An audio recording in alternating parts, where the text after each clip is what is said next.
On a stormy night at Macora International Airport, a secret flight prepared to carry gold worth millions.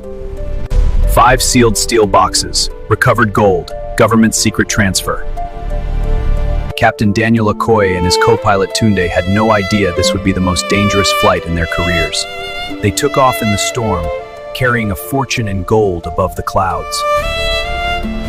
Then something impossible happened. The cargo weight began to drop. The cargo cameras went dead. Cargo race and Grand BM spiking F digits 9D! Daniel made a decision, emergency landing. What they saw inside the cargo hold shocked them. The gold had been lowered mid-air, 2 thieves watching below. But the thief made one mistake.